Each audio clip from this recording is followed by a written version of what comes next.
సెహరీకి అయినా, ఇఫ్తార్‌కి అయినా ఈజీ ఫీజీగా అయిపోయే సోయాబీన్ మటర్ పులావ్ ఈరోజు రెసిపీ చేసి చూపించబోతున్నాను. వేడి వేడిగా సర్వ్ చేసుకొని తింటే చాలా బావుంటుంది. అంతే ఈజీగా అయిపోతుంది కూడా. తక్కువ మసాలాలతో ఇలా ట్రై చేయండి. చాలా అంటే చాలా బా వస్తుంది. ఒక బౌల్ తీసుకొని, కొంచెం మీల్ మేకర్ తీసుకొని, తర్వాత కొన్ని ఫ్రోజన్ బీన్స్ తీసుకొని, ఒక బౌల్‌లోకి ట్రాన్స్‌ఫర్ చేసుకొని, ఇందులోకి వేడి నీళ్లు వేయండి. సో, ఇలా వేయడం వల్ల తొందరగా నానిపోతాయి. దీన్ని ఒక పావుగంట వరకు పక్కన పెట్టేసేయండి. ఇప్పుడు వేరొక బౌల్ తీసుకొని 1 కప్ వరకు లాంగ్ గ్రెయిన్ బాస్మతిని తీసుకొని 2-3 సార్లు వరకు బాగా కడిగి దీన్ని కూడా ఒక అరగంట వరకు నాననివ్వండి. ఇప్పుడు ఒక కుక్కర్ పాన్ తీసుకొని అందులోకి కొంచెం ఆయిల్ వేడి చేసుకోవాలి. ఆయిల్ బాగా వేడైన తర్వాత స్క్రీన్ మీద చూపిస్తున్న హోల్ గరం మసాలాని ఇందులోకి ట్రాన్స్ఫర్ చేసుకొని ఫ్రై చేసుకోండి. ఇందులోంచి మంచి అరోమా రిలీజ్ అవుతుంది. ఇలా రిలీజ్ అయిన తర్వాత ఒక లార్జ్ సైజ్ ఆనియన్స్‌ని ఇలా సన్నగా పొడుగ్గా కట్ చేసుకొని వేసుకున్న తర్వాత ఇది ఫ్రై అయిన తర్వాత ఇందులోకి 1 టేబుల్ స్పూన్ వరకు అల్లం వెల్లుల్లి పేస్ట్ వేసి బాగా ఫ్రై చేయండి. తర్వాత 1 మీడియం సైజ్ టొమాటో, కొంచెం పుదీనా, కొంచెం కొత్తిమీర అండ్ 2-3 పచ్చిమిర్చి చీలికలను వేసి కొంచెం సేపు మగ్గనివ్వండి. విజిల్ పెట్టాల్సిన అవసరం లేదు. ఒక 5 మినిట్స్ తర్వాత ఈ విధంగా మగ్గిపోతుంది.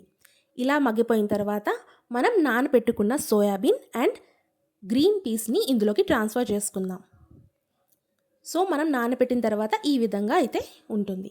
ఇప్పుడు ఇందులోకి బేసిక్ మసాలాస్‌గా ఉన్న పసుపు, ఉప్పు, కారం, ధనియాల పొడి అండ్ గరం మసాలా వేసుకొని కొంచెం సేపు పాటు దీన్ని మూత పెట్టి మగ్గించండి. ఇలా చేయడం వల్ల మనం మిల్ మేకర్‌కి మంచి ఫ్లేవర్స్ అనేది పట్టుకుంటాయి. అప్పుడే మనకి చప్పగా ఉండదు.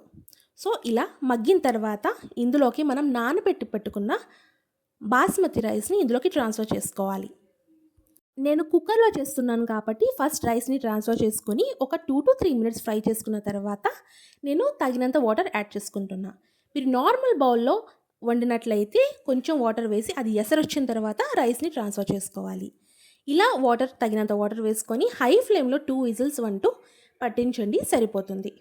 మూత పెట్టే ముందు నిమ్మకాయని పిండాను. ఎందుకంటే మెతుకులు అతుక్కోకుండా ఉంటాయి కాబట్టి. సో, హై ఫ్లేమ్ మీద 2 విజిల్స్ తర్వాత ఈ విధంగా ఉంటుంది. వేడి వేడిగా దీన్ని అప్పుడే సర్వ్ చేసేయకుండా కొంచెం సేపు దమ్‌కి ఒక 10-15 నిమిషాల వరకు వదిలేసిన తర్వాత దీన్ని సర్వ్ చేసుకోండి. చాలా బావుంటుంది. టేస్ట్ కూడా సూపర్‌గా ఉంటుంది. అండ్ నాన్ వెజ్ తినని వాళ్ళకి ఇది ఒక మంచి ఆప్షన్. ట్రై చేసి నాకెలా వచ్చిందో చెప్పండి. Thanks for watching. Like, share and subscribe. And మీలో ఎంతమంది నా రంజాన్ సిరీస్‌ని ఫాలో అవుతున్నారో కమెంట్ చేసి చెప్పండి. అండ్ మీ ఫేవరెట్ రెసిపీ ఏంటో కూడా చేయండి. నేను అది చేసి చూపిస్తాను. సో, మీకు రంజాన్‌లో చేసే ఒక యూనిక్ వంటకం ఏదైనా నచ్చితే అది కమెంట్ చేసి చెప్పండి. అది నేను చేసి చూపిస్తాను. Thanks for watching. Keep watching my videos. Thank you so much.